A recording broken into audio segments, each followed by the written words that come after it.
We are pleased to introduce our first panel of the day, NATO at 75, Looking Back, Looking Ahead. Joining us are Dr. Susan Colbourn, Professor Heidi Hardt, and Professor Sten Rynning. They will be joined in conversation with Leo Michel, who will be moderating the discussion. Dr. Colbourn is the Associate Director of the Program in American Grand Strategy at Duke University and a historian specializing in transatlantic relations. She is the author of Euromissiles, the Nuclear Weapons That Nearly Destroyed NATO, published by Cornell University Press. Professor Heidi Hardt is an Associate Professor of Political Science at the University of California, Irvine, and recipient of the 2021-2022 Council on Foreign Relations International Affairs Fellowship. She is an expert in European security and defense and the author of 2 books published by Oxford University Press, NATO's Lessons in Crisis, Institutional Memory in International Organizations, and Time to React, the Efficiency of International Organizations in Crisis Response. Professor Sten Rynning is Professor and Vice Dean for Research at the Faculty of Business and Social Sciences at the University of Southern Denmark. He is the author of several books on NATO, including one published just this month by Yale University Press, titled NATO From Cold War to Ukraine, A History of the World's Most Powerful Alliance. And finally, Leo Michel is a non-resident senior fellow with the Finnish Institute of International Affairs and the Atlantic Council's Scowcroft Center for Security and Strategy. He served in the U.S. government for 35 years in a variety of roles, including as a policy advisor for arms control and NATO issues in the Office of the Secretary of Defense. Please join me in welcoming the panels to the stage. Welcome. Thank you very much. When Mark Twain, who was the renowned humorist and essayist, was asked by a reporter about rumors of his failing health, Twain famously answered, "Reports of my death have been greatly exaggerated." And I think that NATO officials can certainly empathize with Twain's reaction because, after all, over the past 75 years, NATO has had to navigate many serious tensions among its members. Some of these were rooted in differences inside NATO about, for example, nuclear strategy, the alliance structure and its operations, and others flowed from disagreements over policies of or actions by one or more allies outside, in regions or on issues outside of NATO's purview. And just to give you a flavor of some of these not so important disagreements, during the 1950s, the Allies were struggling over the questions of German rearmament and its accession into NATO as the Federal Republic.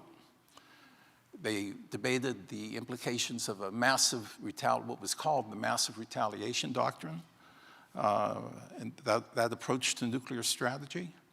And there were very sharp divisions among Washington, Paris, and London during the 1956 Suez crisis.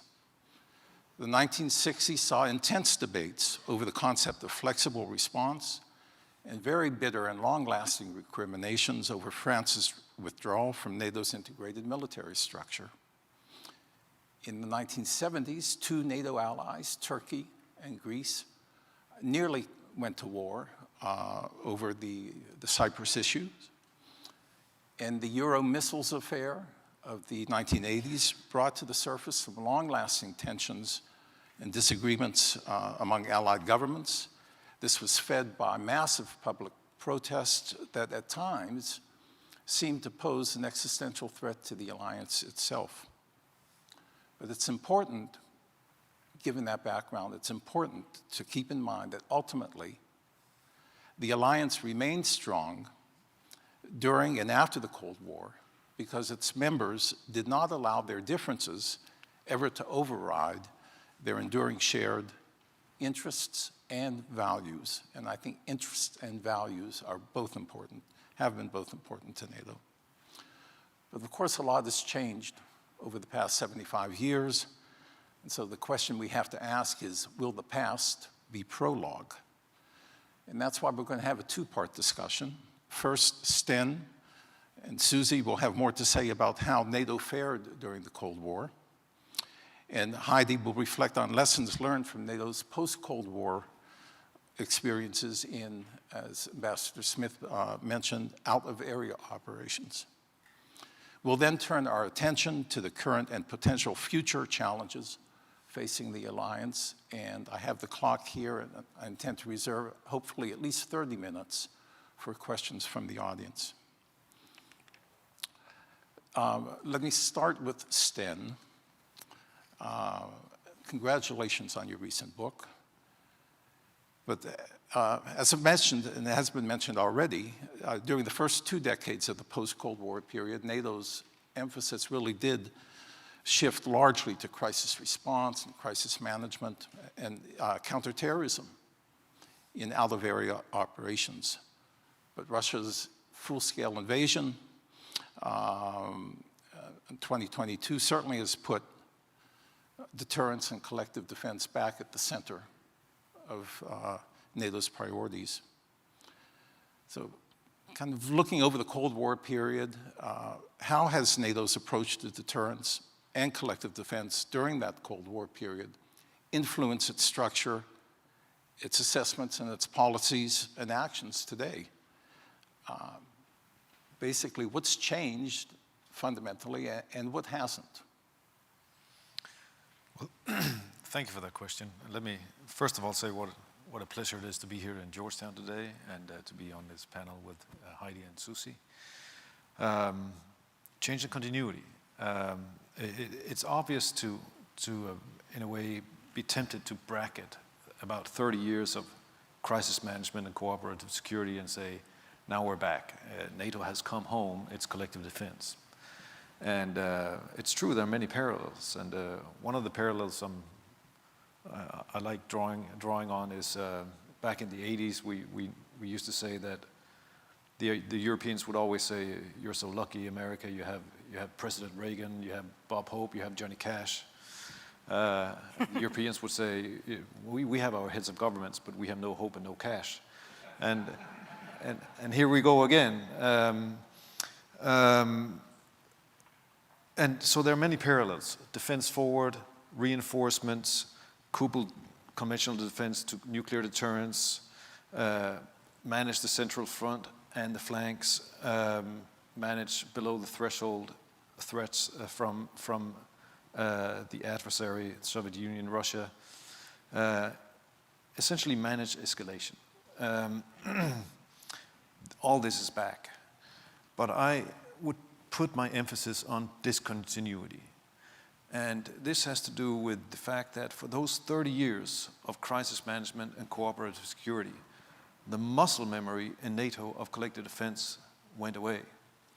And force structures became much smaller, much lighter. They were deployed out of area, Balkans, but then especially to Afghanistan. And NATO was not set up to defend itself. It was no longer a collective defense organization in capacity. Of course, in name it was. And now that it's reinventing that collective defense capacity, they have gone from 16 allies in 1990 to 32. There's a war going on, which was not the case back then. There's limited defense. Europeans are waking up to the demands of not only mobilizing for defense in the middle of Germany, but further east. The logistical challenge is so much greater. And the 30 years of cooperative security with Russia meant that enlarged NATO did not move Western forces or military infrastructure eastwards. There was nothing there except of course, the military forces of the new allies, limited as it was. All of that has to be invented. And there's a very poor connection between conventional defense today and nuclear deterrence. It's still a weapon of last resort. It was much more integrated into strategic thinking during the Cold War, where you had, again, a theory of escalation that may have been imperfect and controversial, but at least it was a coherent theory. today there is really no theory, and they're having to invent that, as we heard Ambassador Smith say, in slightly different words.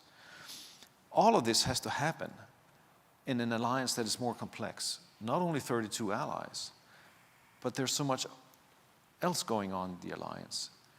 There's the southern flank, which is about terrorism.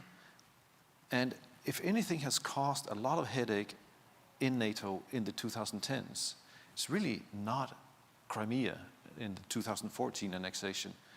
It's the civil war in Syria, and how that estranged Turkey, the US, and France, and led President Macron to say that NATO had become brain dead.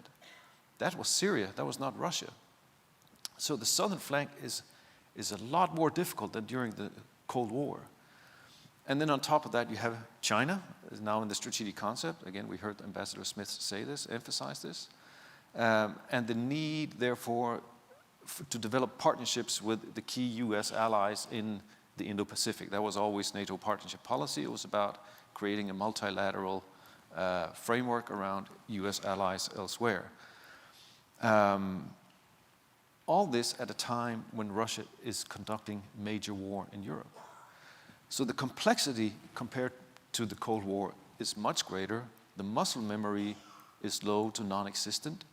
And the need for leadership is therefore much greater. And when I say leadership, I don't just mean the high pace of summits that NATO has come to depend on. I think there's a limited amount of leadership in those summits. When I say leadership, I mean clear priorities for how NATO is going to manage this very complex agenda. It cannot simply address all these issues and say, now there's leadership. It has to prioritize. And that is a work in progress. Mm-hmm. Well, you mentioned the nuclear subject. And let me turn to Susie. NATO, of course, does not own nuclear weapons. It's the weapons of the three nuclear allies, the United States, France, and the UK, that form the basis for the NATO strategy.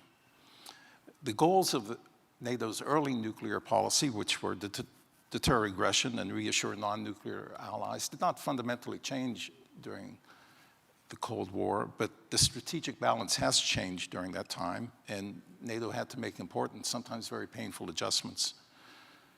You've chronicled some of these in your excellent book, which I'd recommend to our audience here, on the Euro missile saga of the 1970s and the 1980s. It's a long and complicated subject, but I'd like to ask you if you could describe the key considerations that shaped NATO's nuclear posture and its policies during the Cold War, and how those have evolved during the first 20 years or so of the post-Cold War period. Yeah, it's, so when you think about NATO's nuclear posture, right, we start from these two principles, core objectives of, on the one hand, deterring aggression in the North Atlantic Treaty area, and then as a complement to that, providing reassurance to each and every signatory of the treaty, regardless of their size or geographic location. And when we put it in those terms, it sounds simple, except that the geography of the treaty area is incredibly hard to defend.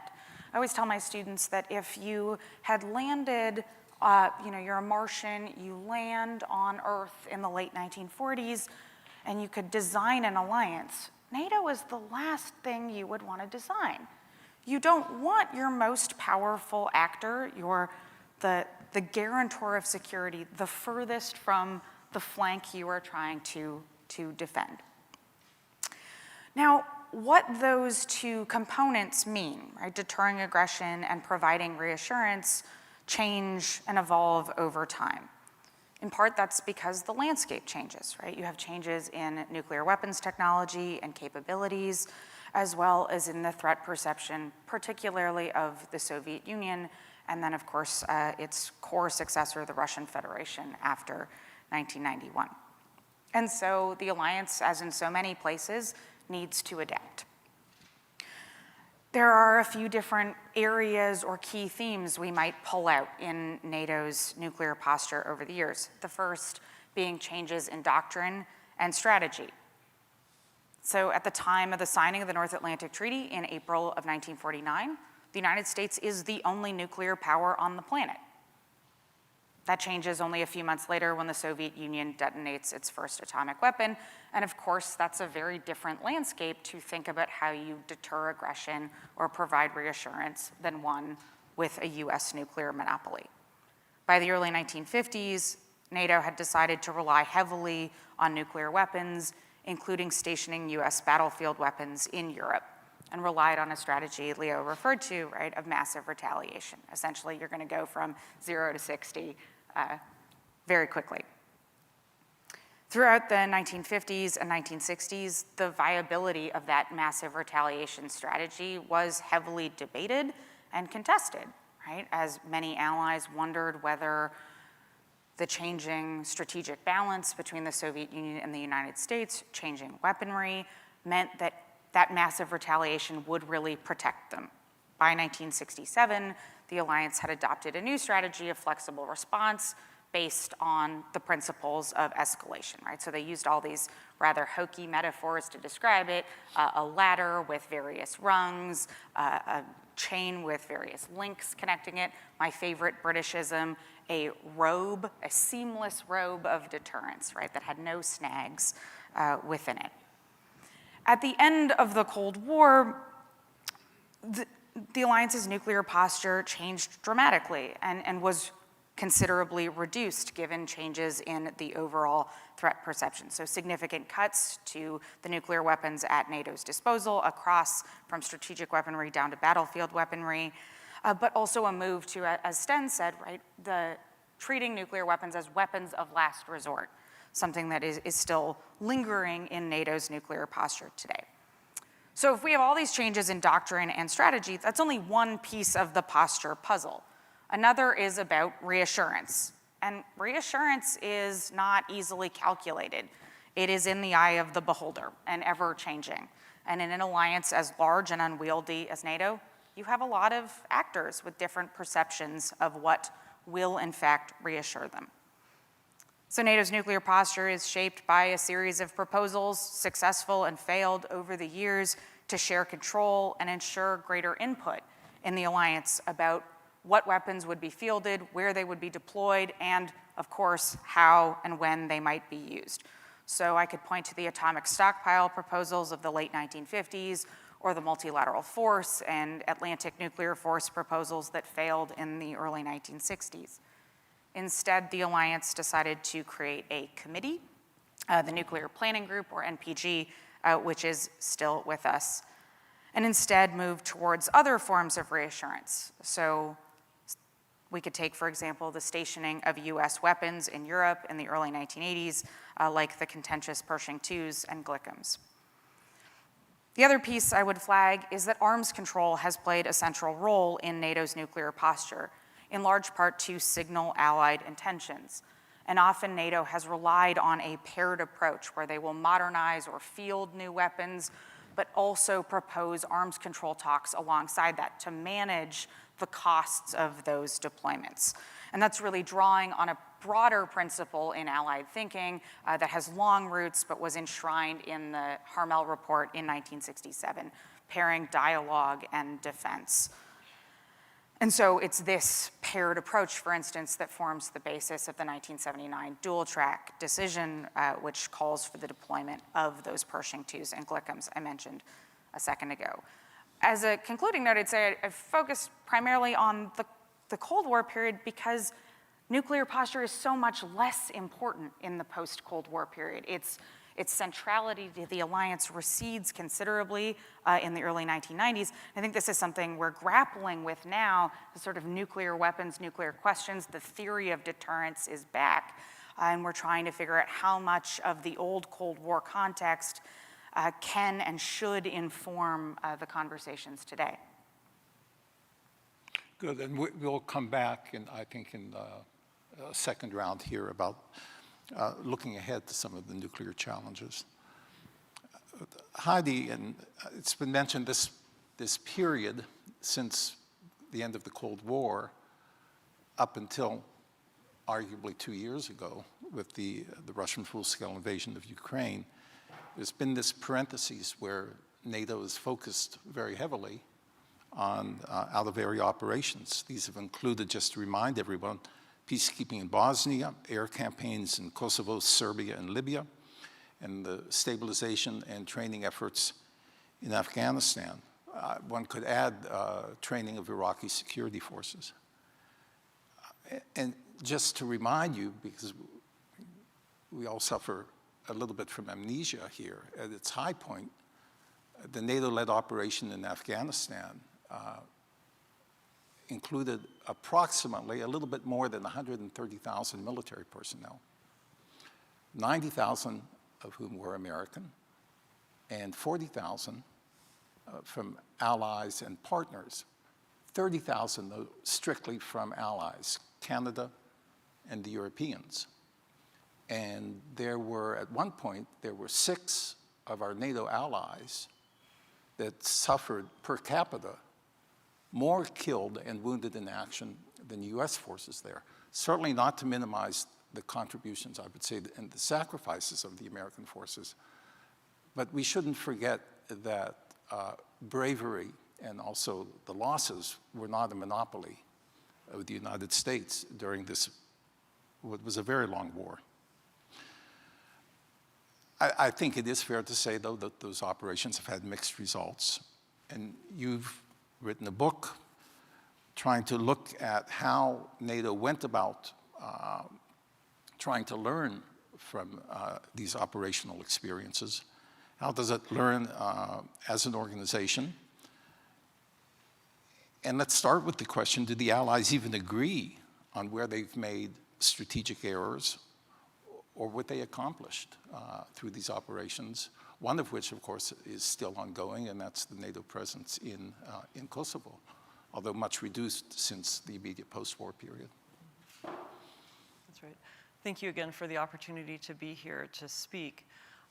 To this point about learning, one of the things that was quite surprising for me in doing the research on learning in a NATO context was that NATO actually, relative to other international organizations that are out there, does have quite significant institutionalization.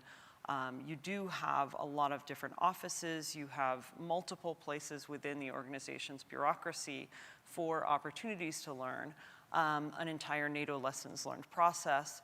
But what I was surprised about that was, despite, of course, a strong military culture in this political military alliance, is that so much of the learning happens in the corridors, in the informal spaces, and that there was actually, despite, I think I interviewed 120 officials across the alliance in ACT, ACO, NATO headquarters, et cetera, was that much of that learning was through these interpersonal networks and relying heavily on old-timers, many of whom, as we've heard earlier, have retired, as Sten had mentioned, and are rotating out. Old-timers who are suddenly becoming very, very important for, you know, the knowledge that they have as the so-called Cold War warriors. What does that mean? Well, that means that learning still matters. The advantage of having lessons learned processes is that it encourages people to think and talk about learning. So I think one of the big takeaways is that we should maintain these, these bureaucratic structures. But unfortunately, we see a large reticence to sit down and read these things. So to answer your question, yes, there is consensus. Yes, there have been numerous strategic lessons that have been put out. I think much of the value, I would say, is in some of the internal documents, and I would just say I'm speaking in my personal capacity since I worked for the State Department NATO desk at the time of the Ukraine war invasion. But that in itself is very important, having and creating spaces for learning to happen, even though you have extreme time pressure and NATO has a quite significant reactive culture, to maybe reference what you were mentioning. What are some of those lessons that came away from my research? So first of all, when we think about Afghanistan in particular, one of the questions that I asked was, what do you think in interviewing all of these different officials, is the biggest strategic lesson, particularly strategic failure that you think that we should reflect on? And to be clear, this was done before the Taliban took over. This was several years back.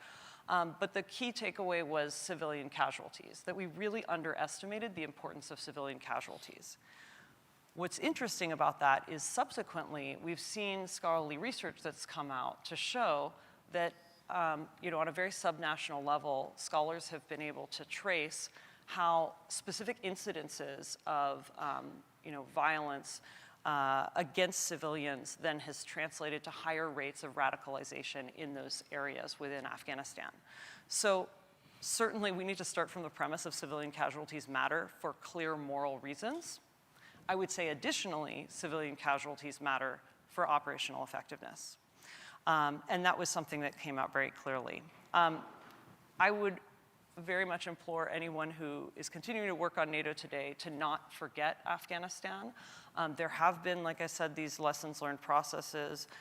Some of them have been referenced by former Assistant Secretary General John Monza's piece. He had a piece in the Atlantic Council, which I would encourage many of us to read. Of course, if you're interested, I would encourage you to read my book as well, since there's countless quotes of folks talking about these lessons from Afghanistan, and then also lessons from the Libya operation.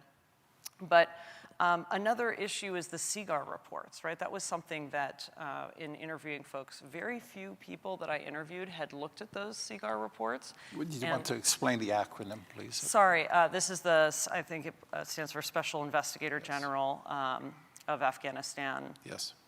Maybe you can help me with the R reports. Someone can fact check me on it. But basically, I should probably know, right? Basically, this is a special office that's set up for the purpose of oversight of this Afghanistan operation. So SACEUR was specifically part of DoD, but it was meant to have some independence so that it could exercise oversight. So SACEUR would send in individuals out into the field and try to do interviews. I've interviewed folks from SACEUR myself, and frustrations that they've talked about just getting blocked along the way, trying to get access to information. Part of the reason why this is really relevant today is not just because NATO spent 2 decades in Afghanistan, but also because when we think about security assistance that we're providing for Ukraine, when we think about NATO's continued presence in KFOR and Kosovo, a lot of those mistakes that were made on the ground are things that we could absolutely translate into these other out-of-area contexts. I would just say, maybe to conclude, is that another key takeaway that came out from NATO's responding to crises more broadly, since my research had looked at crises in kind of a broader context, is that we shouldn't underestimate President Putin's extensive, at this point, disinformation campaign and his broader desire, as he stated, for reunifying the Soviet Union. In the interviews that I had conducted at the time, this was kind of shortly after Crimea had happened, the annexation of Crimea, and many of the NATO officials were really lamenting the fact that Russia's status as a NATO partner had not shifted, right? That even NATO's kind of strategy and thinking towards Russia had, there was some hesitance to shift that. And maybe that speaks to some other broader issues about cohesion that NATO is continuing to struggle with today. Well, you've given me the perfect opening. I'd like to reverse the order now and come back to you, Heidi, to pick up on that. Based on your research and some government experience as well, I've learned, what challenges pose the most serious problems, do you think, going forward to NATO's cohesion? And I'll just mention a couple. We've seen indications of democratic backsliding among some of the small number, but still significant, within NATO's ranks. Although NATO leaders routinely emphasize the importance of protecting democratic values and what's called the rules-based international order. So a bit of tension there. according to its strategic concept of 2022, and it's quite interesting language that NATO adopted. It said NATO, quote, cannot discount the possibility of an attack against allies' sovereignty and territorial integrity. I don't recall seeing that in previous strategic concepts, but the Russian disinformation efforts that have been mentioned already a couple of times seem to, and these are aimed at undermining the credibility of Article 5 and seeding distrust among the allies and among governments and among the publics. This campaign seems to have intensified somewhat. And there could be other shocks, external shocks to cohesion in NATO, and I'm thinking possibly some of the fallout from different perspectives on the ongoing conflict in Gaza, or even the security impacts of climate change. How can a political military alliance of 32 sovereign and independent countries, what can NATO do to better anticipate and tackle such a diverse range of threats and some opportunities as well? I mean, one advantage of thinking about NATO returning to collective defense is that we've really seen an emphasis on those core values. And so I would argue that in the aftermath, immediate aftermath of the full-scale invasion of Ukraine in 2022, we saw in domestic publics across the alliance solidarity, as Ambassador Smith had referenced, complete support for not just the alliance, but for Ukraine and the blatant disregard of Ukraine's sovereignty and territorial integrity. So as a result on that piece, I think we continue to see cohesion on some of those democratic values. But I would argue that on this issue of democratic backsliding, this has always been an issue, I would say, since the origins of the alliance. It's not something new. It doesn't mean that we shouldn't take it seriously. We absolutely should. But there have always been struggles in maintaining support for democratic institutions within some of the allies at any given time. What we have seen on when we think about this cohesion around maintaining support for Ukraine at this moment, which is such a critical moment, is the concern about this domestic support, right? So, making reference to the public opinion polls, as Ambassador Smith had mentioned, over the decades, there has been strong public support for NATO across the alliance. We have seen since 2014, if you look at the public opinion polls, some partisan shifts slightly, but even among conservatives, you still see a majority of conservatives here in the United States who are supportive of NATO. But the concern, I think, links back to the disinformation campaigns. So one study recently found, it was looking at 10 different allies, and it found that a quarter of respondents in those 10 allies, including the US, cited NATO as a cause of the Ukraine war. And of course, much of the Russian disinformation campaign has been focused on linking NATO to Ukraine and basically trying to focus on NATO as, like I said, as a cause, and NATO's enlargement specifically as a justification for this full-scale invasion, despite the fact that's very important to point out, of course, that Russia itself had signed multiple international agreements recognizing, acknowledging, legitimizing the sovereignty of Ukraine. And so I would think, in terms of some of those recommendations of how to confront some of these challenges, I mean, at this point, I think every high-level person in NATO should be talking about this issue. I think, unfortunately, it's really been underestimated within the alliance, I think the NATO Public Diplomacy Division is doing a fantastic job, but there needs to be more speaking up and really clarifying, because there seems to be so much confusion. I've given several talks at, for Council on Foreign Relations and different venues, as I imagine many of the speakers here on this panel have done, and there continues to be, confusion and misinformation about what NATO is, what it does, and how this invasion of Ukraine fundamentally threatens, the broader collective defense that we're thinking about in protecting the alliance, moving forward. Also, really relying and going back on those old timers, those Cold War warriors who have that deep expertise, not just in terms of the knowledge that they bring to the table, but also just their familiarity, I would say, with Russia, the Russian playbook.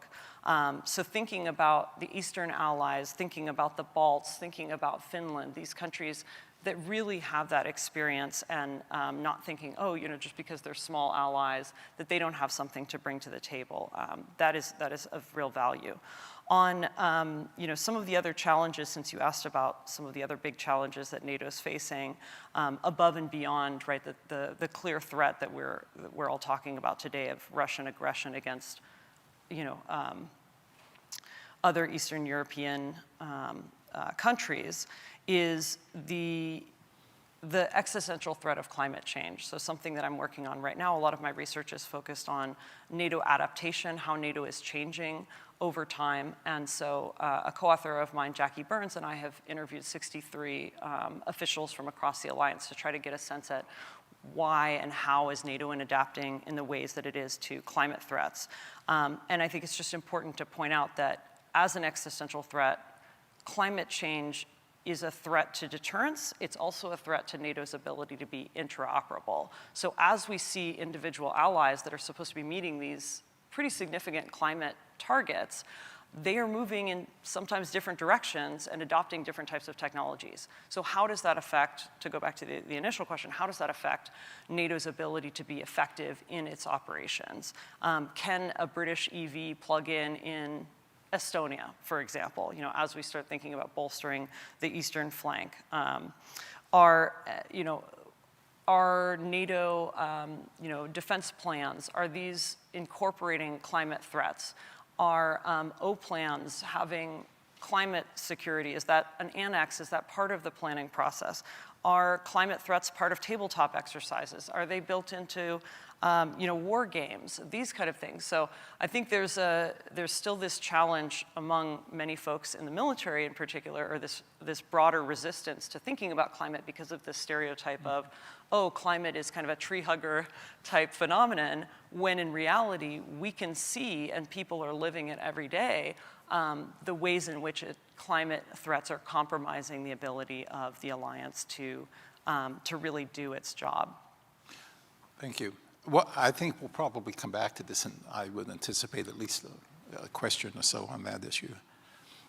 Susie, I want to come back to the nuclear topic. And of course, in response to this increase in Russian nuclear saber rattling, as we call it, at least in part in response to that, but also to Russian modernization and changes in doctrine and deployments, NATO summit declarations have become progressively more, progressively stronger, I would say, in their language, describing the importance of the deterrence role of nuclear weapons, the importance of things like what we call the nuclear sharing arrangements within the alliance, things like that. And allies, the US and the allies are doing something about it. There are programs now to modernize the dual-capable aircraft deployed by several allies. Older US gravity bombs in Europe are being replaced by more modern, reliable, effective weapons. NATO's become more transparent as well in its nuclear-related exercises. And our two newest members, Finland and Sweden, are now members of the Nuclear Planning Group. Looking ahead, do you see a stronger consensus on NATO nuclear issues than we've had in the past. And I mean, we have to be alert to possibilities that something could happen to change that consensus. Do you see risks to that consensus as well that we haven't mentioned so far? Yeah, I think it's clear that nuclear weapons remain central to the alliance's posture. And you don't need me to tell you that. Ambassador Smith told you that already this morning. Right, the strategic concept, the last strategic concept was explicit that that NATO's defense and deterrence is based on a mix of nuclear, conventional, and missile defense, along with adjacent cyber and space capabilities. But that doesn't get at this question, right? Is it stronger? And so I would say certainly in the wake of Russia's full-scale invasion of Ukraine in February of 2022, we've seen more talk about NATO's nuclear capabilities, more willingness to be explicit in terminology that as long as nuclear weapons exist in the world, NATO will be a nuclear alliance. That may sound obvious, but to even get such clear language is often hard in an alliance like NATO. But just because the language is more explicit, the historian in me can't help but point out that that doesn't mean it's stronger, per se, right? And so I would point to one particular risk area that I see, which is that the current consensus around nuclear weapons and their place in the alliance, but around allied defense in general, is predicated on a fundamental bargain. It relies, above all, on US leadership, US capacity, and US willingness to continue playing that role. Right? It relies on the protection of the US nuclear umbrella. And I think the diplomatic thing we could say is that not every leader in the alliance's other 31 member countries looks at politicians in Washington and assumes that that will last forever. And so that opens up the possibility or potential for proposals for other allies to consider how they might reduce or leave behind their reliance on the United States and on the American nuclear deterrent, right? I don't think it's a coincidence that we've seen talk of proposals that sound suspiciously like things I've read about in the archives from 1963 or 1964 about European sharing schemes, both conventional and even occasionally nuclear in nature.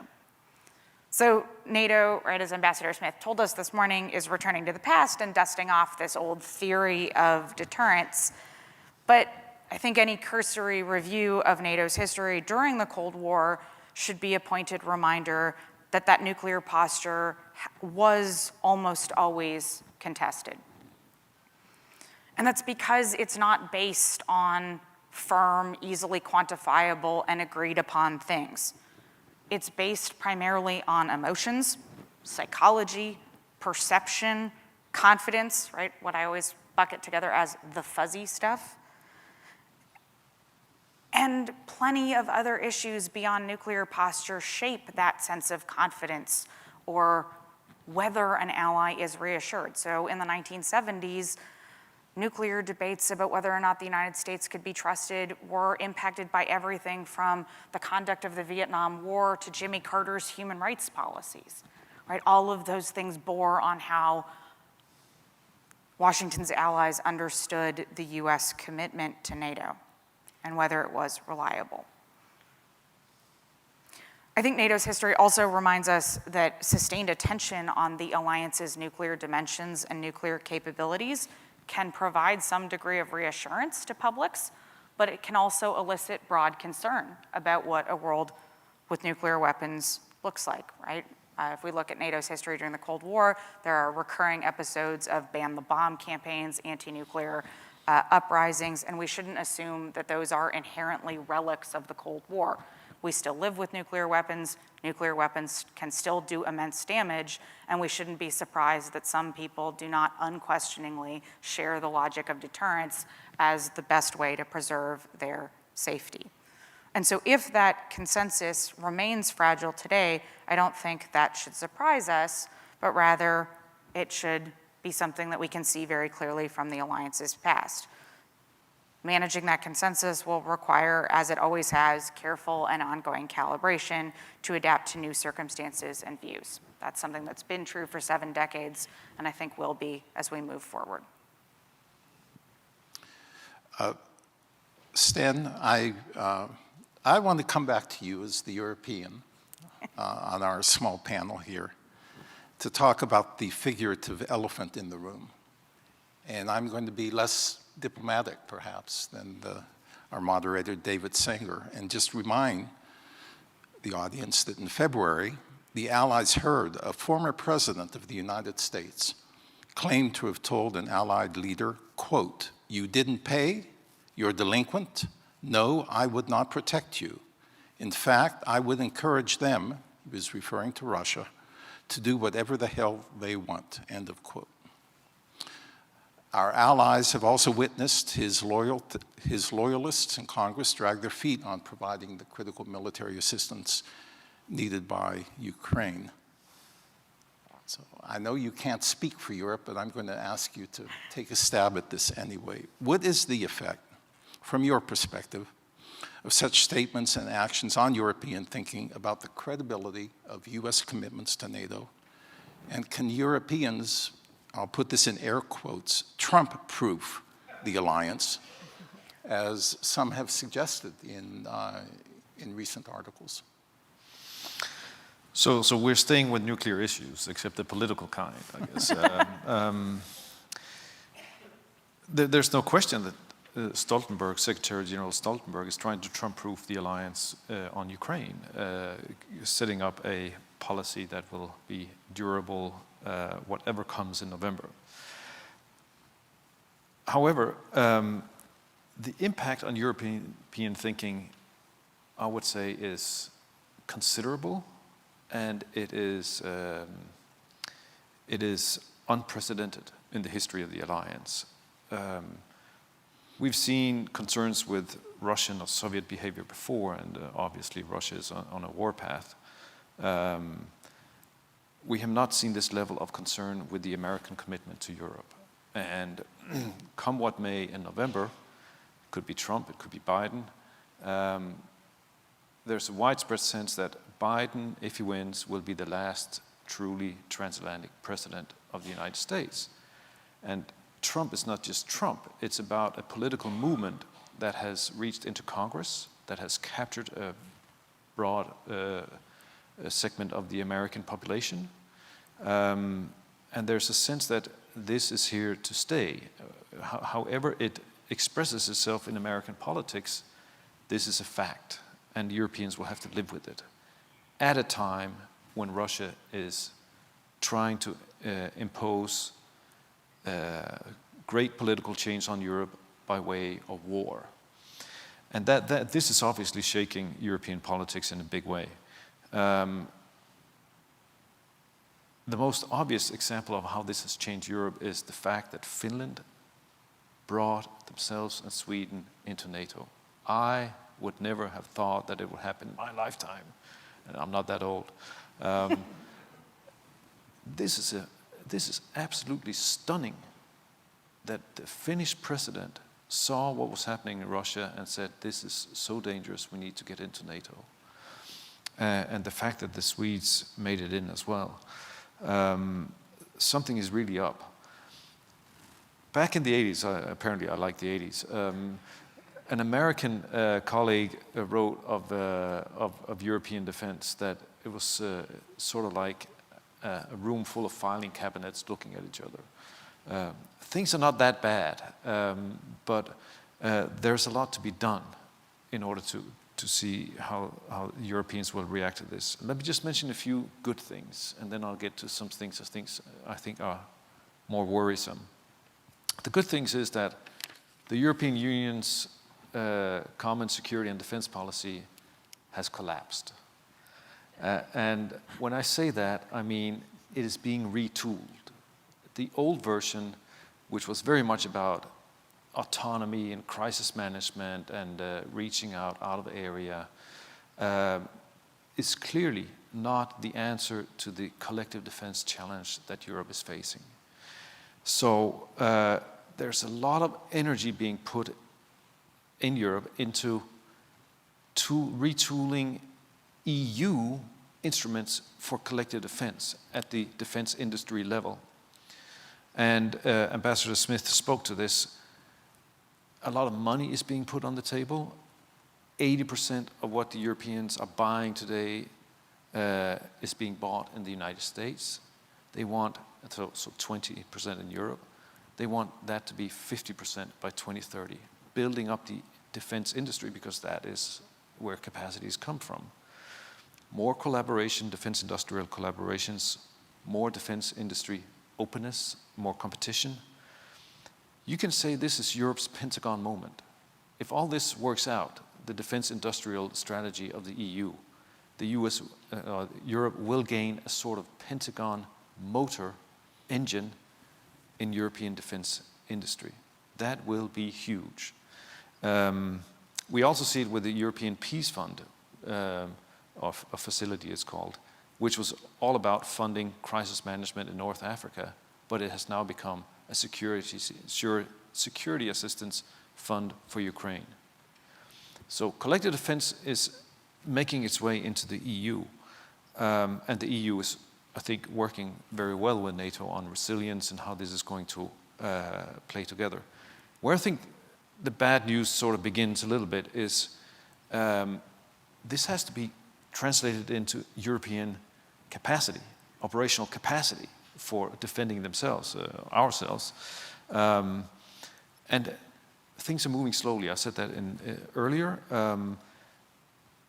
There's a lot of the defense money in Europe. They will go towards meeting the NATO defense planning process capability targets for individual nations.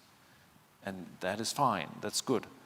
But getting those targets to become an operational capacity, we don't have an answer to that yet. And I'm a member of the Alphen Group, a network of experts, and we put out a statement on this, and I'll welcome you to read it. I can go into further depth on this. But moving from capability targets to operational capacity is Europe's next challenge, conventionally. Susie mentioned Europe and nuclear deterrence and how we're getting back to some sort of sharing scheme. I entirely agree. Something is going on nuclear deterrence because that is ultimately how we guarantee each other's collective defense. And if the US pulls out a little bit, a lot, entirely, someone is going to have to fill in that gap nuclear-wise. And that debate is happening. And you saw President Macron talk about French boots on the ground in Ukraine. He didn't have in mind trench warfare for the French army. He had in mind putting a European nuclear power into the game. Someone who Russia cannot coerce by the threat of escalation because they have nuclear weapons. This is truly very important for Europe. And the Germans, they know it. They know that however much they build up conventionally, they will be coerceable by Russia because they can't go to the nuclear level. Who's going to have Germany's back nuclear-wise? That's a key question. That's an rapidly emerging German debate. France has more nuclear weapons than Britain, but they have no street reputation for protecting others nuclear-wise. They do not extend their deterrence. Nor does Britain, and they have fewer. How is this going to happen? That debate could work out well, and it could open Europe for a competitive space on nuclear deterrence. And if I was Poland, I would probably consider getting my own nuclear weapons if the US pulled out. So it's a very dangerous situation. Very important, very dangerous. And let me finish off by saying Trump.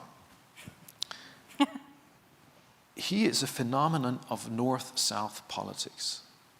And we have that in Europe too. It's about immigration. It's about identity. It's about borders, secure borders, and how you speak to popular concerns about what's happening to our society. And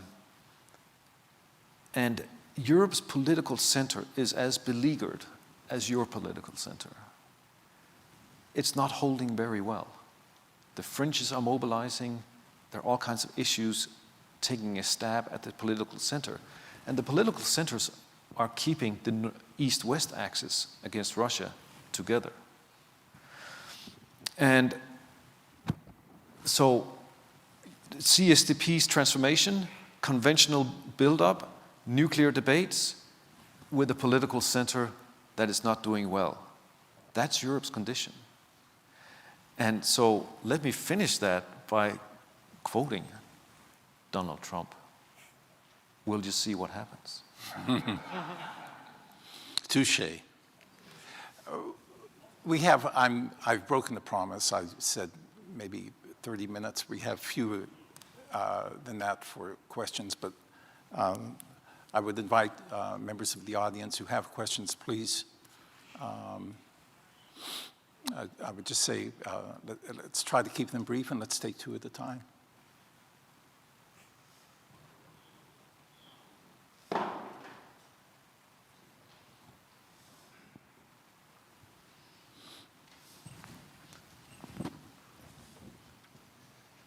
My name is Geert van Brand, European American, Belgian American.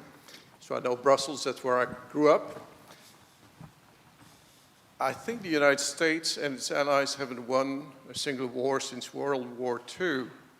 What makes you think that you will win the next war against Russia and China, considering that the other wars were really against small nations? Provocative question. Is there a second one for now? If not, why did we take a turn? Who would like to?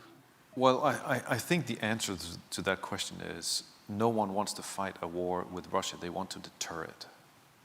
And they want to deter it by conventional defense. Europe is going to be impenetrable. They cannot get in. But even if they get in, then there's the nuclear deterrence to punish that penetration.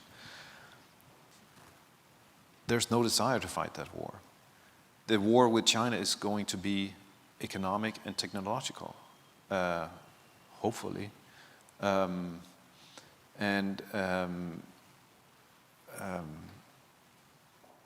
War at the level between NATO, Russia, NATO, China, the US, China, is going to be so catastrophic that the parallel to what went on in Afghanistan or Iraq, Libya,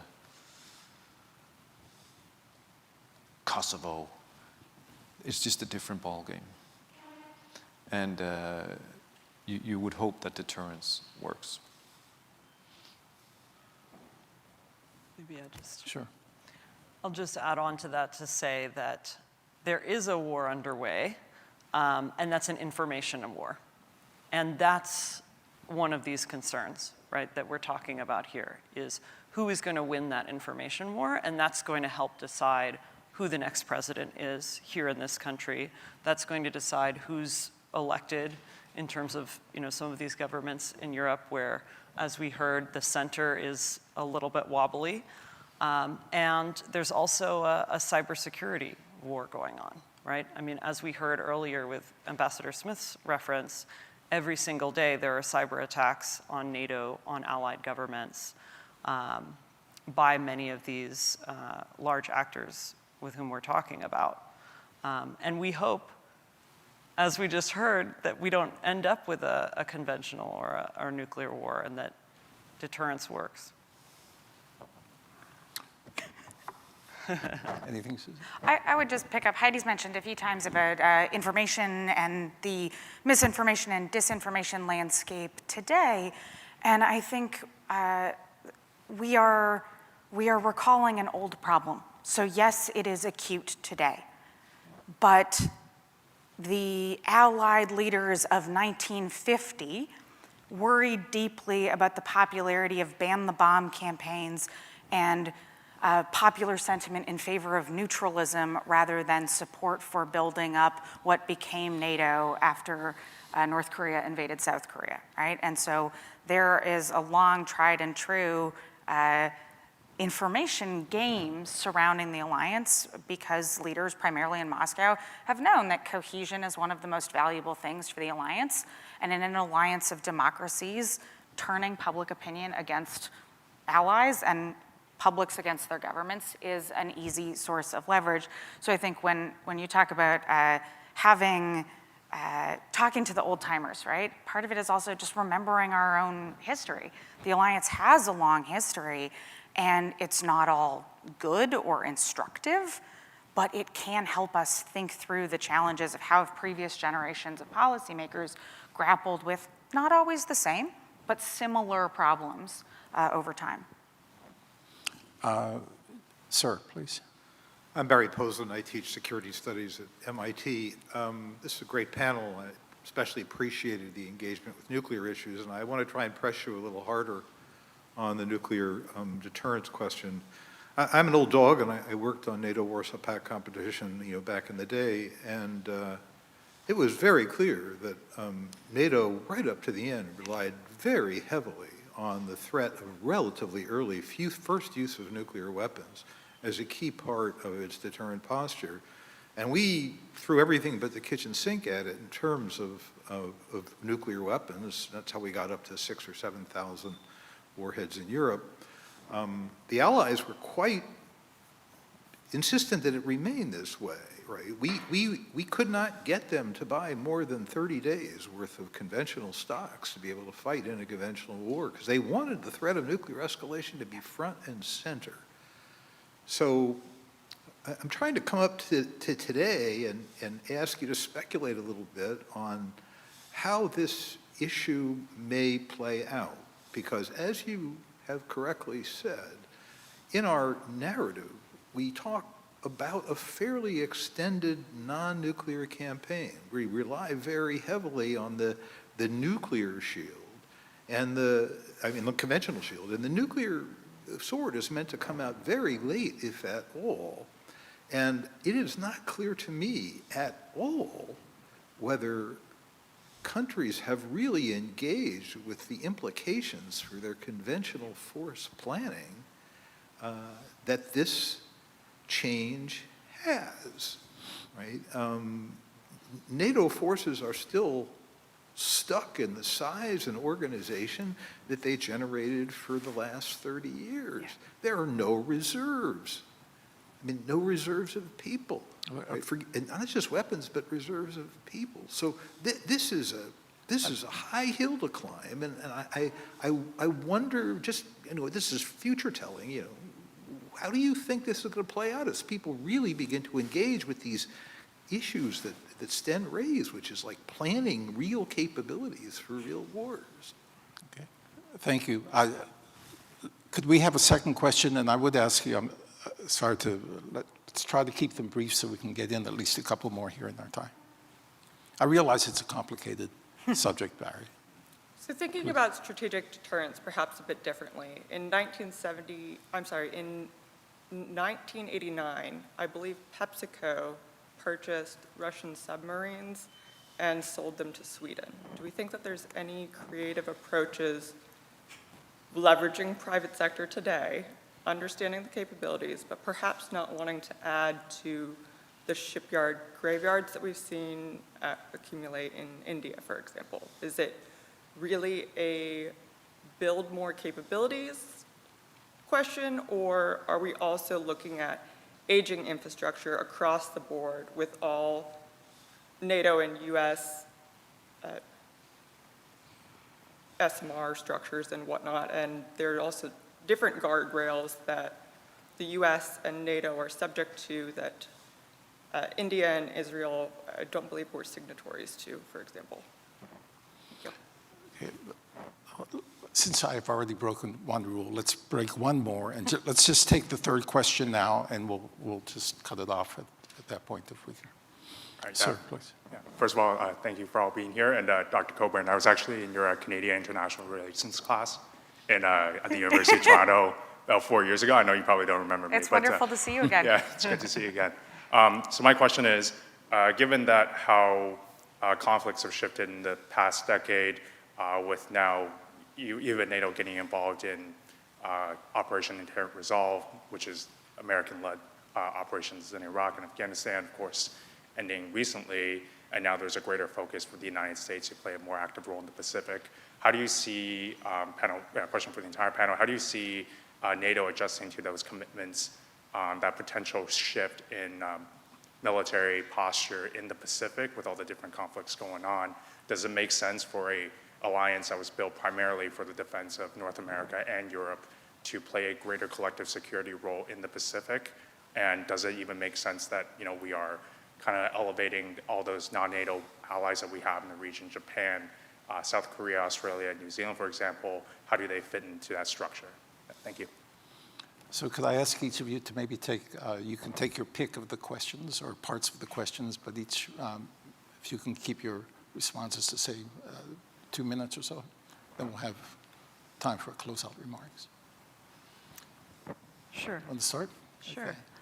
So on Professor Posen's point, I would say that this is a really big concern, the concern about reserves and the concern about people. And I would just point out the differences that you see in conscription, right? Here in the United States, we had the draft, but we now are in a voluntary, armed forces. And even though the draft still exists in the form of young men signing up, this has not been opened up to young women, even though it's been discussed numerous times in Congress. So I would say that that's a real legitimate concern. On the last question, thinking about, is it possible to be thinking about, the Asian Pacific region, and as, US priorities, UK priorities are shifting in that direction, should we still be thinking that NATO has a presence and really has some meaning and some significant contributions to make in out-of-area operations? And I would say yes. And the greatest example of that is what's going on in Kosovo, right? So if you haven't been following this, NATO for many decades now has had a presence in the form of, a modest military operation there in Kosovo. And so ethnic tensions have been rising in recent years with several significant violent outbreaks, and NATO has actually contributed more troops and boosted the troop presence there. And so I think in the same sense that we are now reflecting back on the consequences of the withdrawal from Afghanistan, thinking about what would it look like with a complete shift away from some of the other operations that exist right now? Is it worth the cost to maybe maintain that presence in Kosovo, given that some of those conflicts are not 100% resolved? We talk a lot in political science about the post-conflict and questioning, is the post-conflict really post-conflict, given that conflicts have a tendency to cycle back up? An excellent reminder. Susie? So I'll take first about NATO's role in the Indo-Pacific and what that relationship looks like. There's always been a tension in allied strategy about whether or not its fundamental role was regional engagement or global engagement. And so in the 1950s, one of the early Gaullist pushes was for the creation of a global strategy. The British had made a similar push earlier in the 1950s. So this question of, is the treaty area really the only place that NATO should be operating, has a long history. And I think we're seeing the latest phase of that. But I would say that there are lots of ways that NATO can be engaged in shaping the strategic landscape in the Indo-Pacific without suddenly turning its attention away from Europe to the Indo-Pacific. And so I think we can see that reflected in all of this investment in partnerships with Australia, New Zealand, Japan, and the like, but also thinking about what a stable Europe means for the broader international security landscape. And so I don't think they're quite as much in tension as we often believe they are. On the question of deterrence and sort of future forecasting where we're going, the Cold War history of the debates over deterrence give us so much contradiction to parse through. The prevailing European view was, yes, rapid escalation of nuclear weapons because it makes deterrence more credible and more likely to protect their homelands. when American planners talked about what that would look like to use those nuclear weapons, most of those same Europeans then said, wait, I really don't like the range of those missiles you're planning to launch. You know, those 400 kilometers, that strikes my neighbor's house. The 1,000 kilometers strikes my next door, the country one over's house. And so there was always, I think, a fundamental tension about theory and practice. I thought it was particularly telling this morning that Ambassador Smith said that they were getting back their nuclear IQ. And so if I had to hypothesize about where we're going, it's that when a lot of what has worked in the last 20 or 30 years is because people aren't paying attention to it.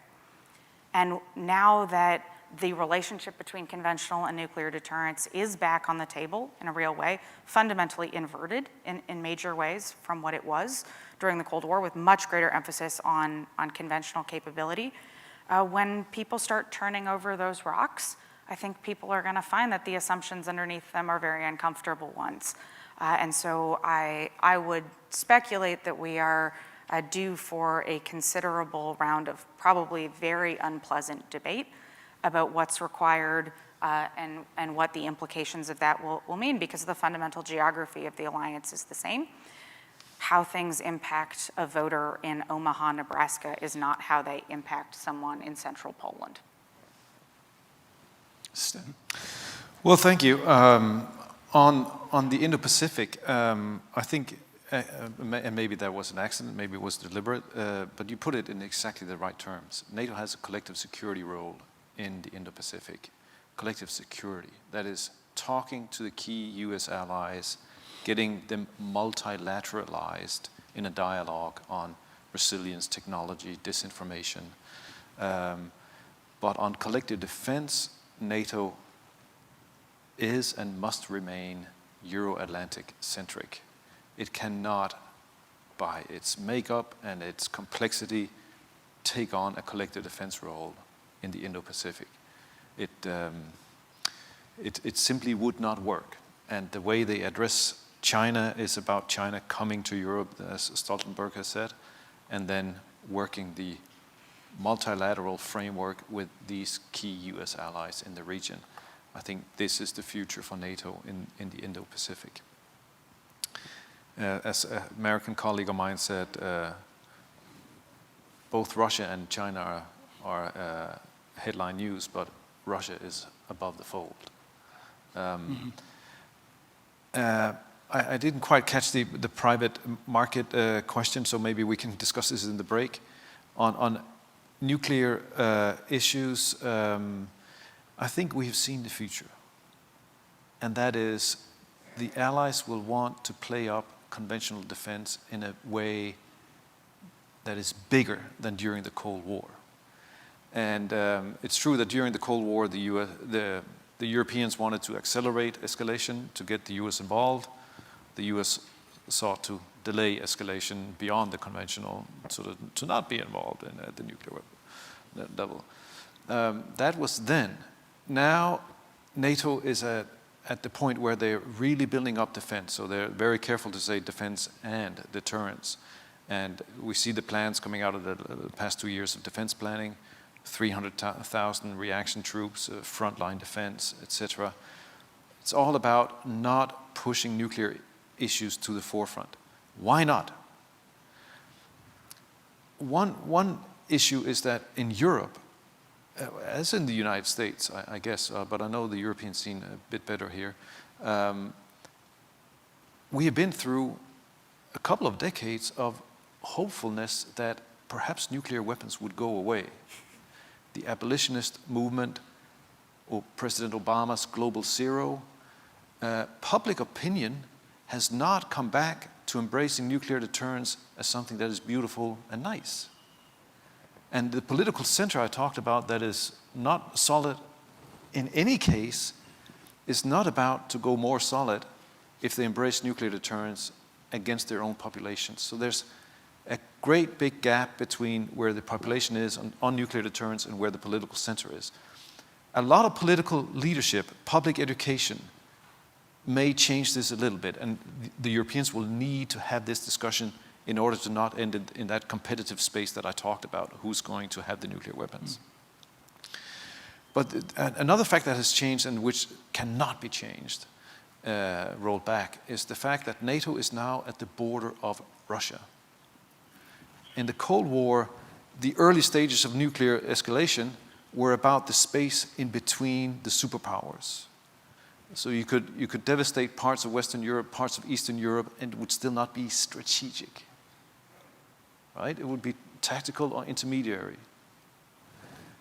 That option is off the table today. There's no space between NATO and Russia. So everything for Russia is strategic. So the escalation is much more violent and unpredictable compared to back then. And that is a challenge for NATO that will not go away. And that is why they will do a lot to maintain a considerable conventional defense component in the defense and deterrence posture. But the nuclear conversation will need to be had, because it is there at the end of defense, there is nuclear deterrence. And I think this afternoon, and I hope most of you can stay, there will be a continuation of this discussion of this very important topic, one of the afternoon panels. The organizers, we have to call this to an end. The organizers initially had offered me a couple minutes to kind of sum up the discussion. I think it's been a very rich one, and I don't really think I need to sum it up, but a couple of things have been mentioned this morning. I do want to take a minute then to offer a couple of personal reflections. Julie Smith mentioned something very important, and that is that essentially that neither NATO's successes nor its shortcomings were preordained, and we really can't afford to take the alliance for granted. I served in government for a long time, and I've come to the conclusion, really, that people, it's not unique to me, but people make policy. Hopefully with some combination of foresight, shaped by a knowledge of history, respect for important values, and pragmatism, openness to compromise, and maybe a dose even of humility. And we will continue to need those type of men and women in NATO and inside NATO governments dealing with NATO's affairs in the US, in Europe, and in Canada. So this is mainly directed to the students in the audience. I was the director for NATO in the Pentagon for NATO policy on September 11th, and I saw how within a few hours our Canadian and European allies proposed to invoke Article 5, collective defense article of the treaty, for the first time in history and for the defense of the United States. And that proposal came back to Washington, and it was very quickly approved at the highest levels of this government. It meant something. In the following weeks, NATO as an alliance undertook some meaningful steps to help the United States, not only to protect our airspace, but to relieve the United States of some of the responsibilities we had around the world so that we could redeploy some efforts to Afghanistan. And in those areas where NATO as an organization was not prepared for one reason or another to act as an organization, you should make no mistake about it. Everything that we had done for decades in NATO on interoperability of equipment, of thinking, of exercising, and of training, all of that was vital for the performance of our militaries in bilateral operations, in other channels, but also in what became known as coalitions of the willing. People put that together. One other example, and you mentioned Sten, Finland, and Sweden. I've spent a lot of time working with both those countries, and you know, it was remarkable. It was really remarkable how quickly, after the Russian invasion in February 2022, those two countries said, we want to be members. And they applied at the same time in May of 2022. And if you look at Finland, it set a record, I believe, for the shortest lapse of time between that formal application and its succession, 11 months. Sweden, for reasons that we're aware of, there was some foot dragging by a couple of allies, but as of last month, it's now a member. People made that happen. Diplomats military officers, Ministry of Defense civilians in those two countries worked for decades to make their countries more interoperable with NATO, to make their publics more aware of what NATO does and get rid of some of the old myths. And it worked. And we see the benefits. People did that. So I hope the students in the audience here think of that and think of the role they have to play. And since I began the session by quoting an American, Mark Twain, I think it's only fitting that we close it by maybe remembering a little-known European expert on transatlantic defense policy, who's the Brit, Sir Mick Jagger of the Rolling Stones.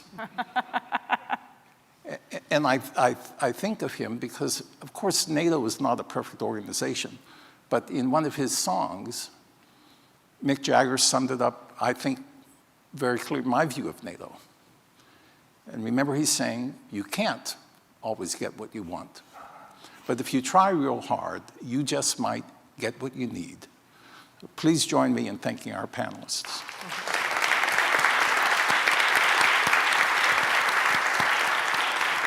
Thank you very much.